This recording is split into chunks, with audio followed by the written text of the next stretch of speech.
এমন কিছু medical college আমি পেলাম যারা বিন্দু মাত্র কোনো নিয়ম নীতির তোয়াক্কা করছেন না। একটা ব্যবসা প্রতিষ্ঠানের মতো এই বেসরকারি মেডিকেল কলেজগুলো দেশের আনাচে কানাচে বিভিন্ন জায়গায় গড়ে উঠেছে। ভুয়া ডাক্তার তৈরির কারখানাগুলোকেও আমাদের বন্ধ করতে হবে জননিরাপত্তার স্বার্থে, জনগণের স্বাস্থ্যের স্বার্থে। আসসালামু আলাইকুম সবাইকে। আজ 28শে মার্চ শনিবার। এই ছুটির দিনে আমরা অফিসে এসেছি যাতে ভালো করে একটু মন দিয়ে ফাইলগুলো দেখে কাজ করা যায়।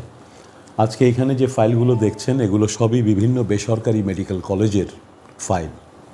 এই ফাইলগুলো দেখতে গিয়ে একটা জরুরি জনগুরুত্বপূর্ণ বিষয় আবারও নতুন করে অনুধাবন করলাম। বাংলাদেশে যে বেসরকারি মেডিকেল কলেজ আছে সেই মেডিকেল কলেজগুলোর অনেকগুলোই অত্যন্ত মানসম্পন্ন এবং অত্যন্ত প্রশিক্ষিত চিকিৎসক তৈরির মহান কাজটি সম্পন্ন করছে। কিন্তু দুঃখজনক হলেও সত্যি, এখানে এমন কিছু মেডিকেল কলেজ আমি পেলাম যারা বিন্দু মাত্র কোনো নিয়ম নীতির তোয়াক্কা করছেন না, যাদের যে মিনিমাম বিষয়গুলো থাকলে একটা মেডিকেল কলেজ সঠিকভাবে পরিচালিত হতে পারে, বছরের পর বছর তাদের বলা সত্ত্বেও তারা সেই বিষয়ে মনোযোগ না দিয়ে একটা ব্যবসা প্রতিষ্ঠানের মতো এই বেসরকারি মেডিকেল কলেজগুলো দেশের আনাচে কানাচে বিভিন্ন জায়গায় গড়ে উঠেছে। এদের মধ্যে এমন মেডিকেল কলেজ আছে যাদের নিজস্ব কোনো জমি নাই, থাকলেও সেই জমির কোনো দলিলপত্র দেখা যাচ্ছে না। তাদের যে স্থায়ী আমানত থাকার কথা সেটাও নাই। এই মেডিকেল কলেজগুলোতে অনেকগুলোতেই বাংলাদেশ মেডিকেল অ্যান্ড ডেন্টাল কাউন্সিলের অনুমোদন নেই, সেখানে হাসপাতাল নেই, সেখানে রুগী নেই।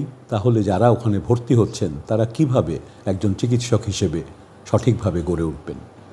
এই মেডিকেলগুলো থাকার ফলে যে ছাত্রছাত্রীরা ভর্তি হচ্ছেন তারা প্রতারিত হচ্ছেন, তাদের বাবা মা তাদের স্বপ্ন, তাদের কষ্টার্জিত অর্থ ব্যয় করছেন এবং প্রতারিত হচ্ছেন, এবং শেষ পর্যন্ত জনগণ প্রতারিত হবেন। কিছু মানুষ এখান থেকে ডাক্তার হয়ে যদি বের হন, যাদের মিনিমাম কোনো প্রশিক্ষণ থাকবে না, তাদের কাজ শেখার কোনো সুযোগ নেই, এবং সেই ডাক্তারদের হাতে আমাদের জনগণের জীবন নিরাপত্তাহীন হয়ে উঠবে। তাই আমি মনে করি সকল বেসরকারি মেডিকেল কলেজকে একটি মিনিমাম স্ট্যান্ডার্ড পূরণ করতে হবে, সরকারি নিয়ম নীতি মেনে চলতে হবে, এবং আমাদের প্রতিটা সন্তান যারা চিকিৎসক হওয়ার স্বপ্ন নিয়ে সেখানে ভর্তি হন তাদের সুচিকিৎসক হওয়ার প্রশিক্ষণ দেওয়ার হাসপাতাল, জনবল এবং রোগী থাকবে। সেটা যদি না হয় তাহলে আজকে আমরা যেমন ভুয়া ডাক্তার, ভুয়া নার্স, ভুয়া ক্লিনিকের উপরে আমরা চেষ্টা করছি সেগুলোকে বন্ধ করার, এই ভুয়া ডাক্তার তৈরির কারখানাগুলোকেও আমাদের বন্ধ করতে হবে জননিরাপত্তার স্বার্থে, জনগণের স্বাস্থ্যের স্বার্থে। আপনারা আমাদের জন্য দোয়া করবেন। আমাদের এই সরকার নিরলস আমরা কাজ করে যাচ্ছি আবার অনিয়ম থেকে নিয়মের বাংলাদেশ তৈরি করতে এবং মানুষের জন্য সুস্বাস্থ্য তৈরি করতে। আমাদের দরকার আপনাদের সমর্থন, তাহলেই আমরা বিজয়ী হব।